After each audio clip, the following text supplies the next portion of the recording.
having that advantage that we design everything here in Australia, we sort of design it to suit the Australian rider. I think we're all really artistic and talented with whatever we do, and it's just more putting your mind to everything. And as soon as you put your mind to something that you really enjoy and love, anything's achievable. I mean, it hasn't been an easy path. I mean, anyone that thinks it's been an easy path is kidding themselves, you know, like, I mean, and even now, like, it's only just been the last few years where, you know, it's actually, there's light at the end of the tunnel. You know, when we first started the business, it was more of a hobby, and also to give my son a little bit of, obviously, something to do, because like I said, you know, him had his accident and was in a wheelchair. I thought this would be a good little hobby for him to sort of make a little bit of money.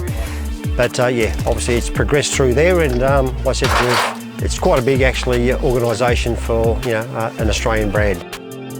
So I had my accident 13 years ago, you know, it just come out of the blue. I mean, something that you always know as a racer is a possibility of happening, but you never expect it to happen to you. But I mean, from the day it happened, I was always driven and motivated, as I was as a racer. You know, that's the mentality you need. So to thrive on something after my accident, it just turned into happened to be Shark Leathers is what we're in now. This is where it actually all started from. This is our dispatch area now, but this used to be our shop when we first started Shark Leathers. And believe it or not, we had one little corner in there that I thought, you know, there's no way I was actually going to subdivide this off and pre-rent the rest of the shed out, but it was in a month we actually had this filled up. 3 months later, I had to build a mezzanine floor above to carry the stock. And then again, we progressed. The store available in the front there became available, so we purchased the shop in front. And then obviously the shop next door, we end up taking that and we've cut a hole in the wall and expanded through there. So yeah, it has been quite a bit of an expansion over the years. For what we thought was going to be quite small, actually has turned into quite a big operation. So we've now got quite a bit of staff, whereas when we first started it was just family running the business, but like I said, we've had to employ quite a few other people now to keep up with the growth, I suppose, of the business. It's always been a family affair, whether it was renovating or whether it's working in here. You know, there's actually, so my brother works in, you know, IT, my mum and dad are here. We've all worked the postage, we've all done the emails, we've all done the phone calls. But it's good. I mean, family business is definitely not easy by any means, but I mean, for us to be able to do that, it's an achievement. Like, I feel it's anyone that can work with their family and, you know, create a successful business, that's a big pat on the back from anyone. So at the end of the day, family is the most important thing. Like, you know, you can choose your friends and that, but you can't choose your family, and they're going to be there for you to the end of the day. So I think it's very important that you stay close with your family and do those things that you can get out and all enjoy together. And motorbikes is one of those things for us. So we all do get out and we muck around on the bikes. We get my little nephew, my niece, they love getting on the little peewees and the quads. So we really are tight, and we really do love the bike industry.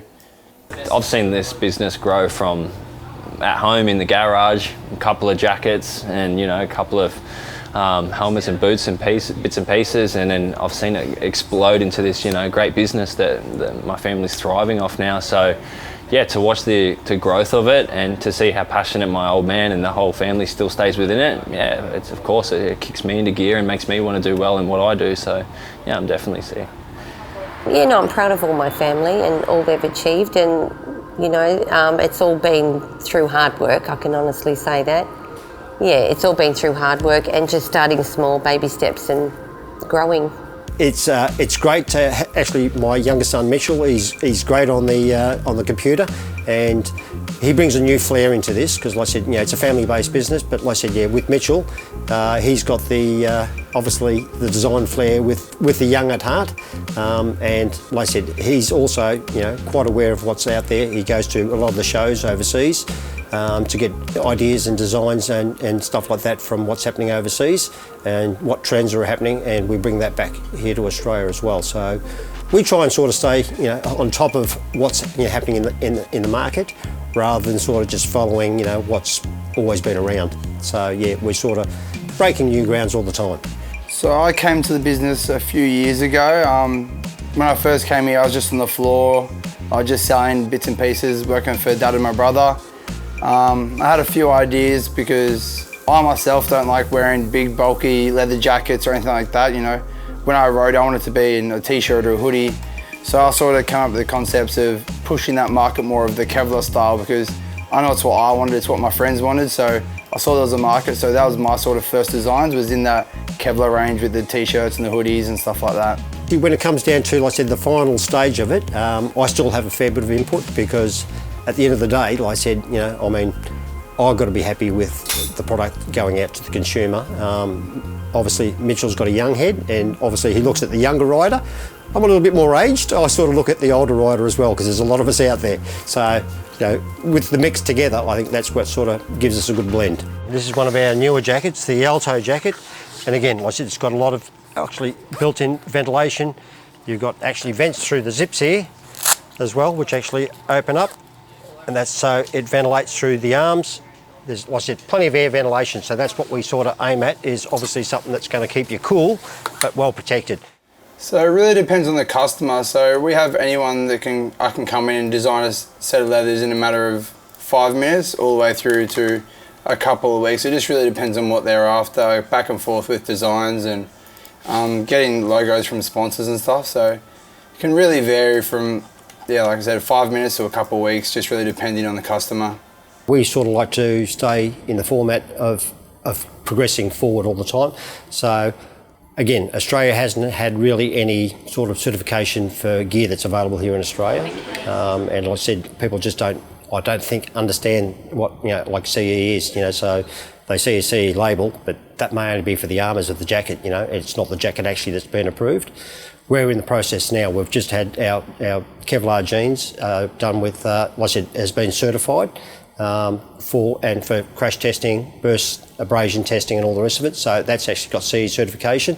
And also we've become a licensee with DuPont. So that's going to be a great benefit too, because like I said, DuPont make obviously the best protective Kevlar in the world. So yeah, that license with them is obviously going to really progress our brand. And actually utilising that CE certification, it does open us up to, we can actually then now sell into the European market, into UK and stuff like that, which actually requires CE certification for the gear sold over there. It was a hard start, but we persevered, and like I said, over the years, like I said, what we've done is, and what we've learned from this is obviously we're still coming out with a reasonably budgeted product, but we've actually taken the level right up to the high end, I suppose, of leather jackets, and all our textile jackets and all our gear is equivalent to some of the highest end gear on the market today. Like I said, just want to make sure we get all our orders out today, and like I said, any orders from 2 p.m, like I said, that's the cut-off time for that we pack an order. So from now on, anything after 2 p.m. goes on tomorrow's dispatch. Afternoon pick. Afternoon pick. Sweet. Okay? Lovely. No worries. Okay, boss.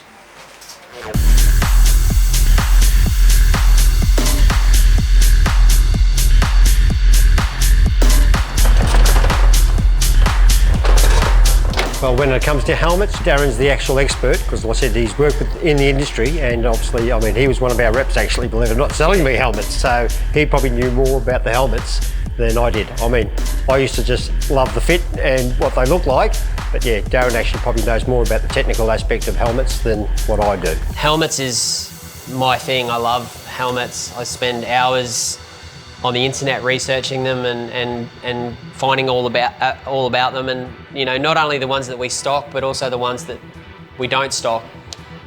So it's a huge market. There's a lot of technical detail in it, and it's really something that I'm passionate about. So if you want to come and have a chat with me about helmets, I'll talk your ear off.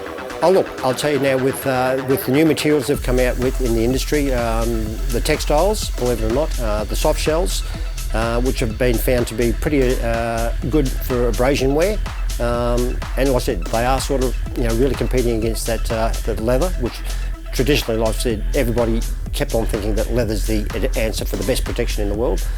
It is probably the highest, but like I said, the textiles that are being manufactured today are just as good and give you very good protection, with abrasion as well. To think now we've started off so small and gotten, so big, it blows us away, but I know why. It's because we've got an affordable line. We sell an affordable line. And yeah, it's everybody can afford to have and be protected and have the right gear. You can't put a price on costs. So that's what we started off, and that's our mentality now, just trying to keep it affordable for everyone.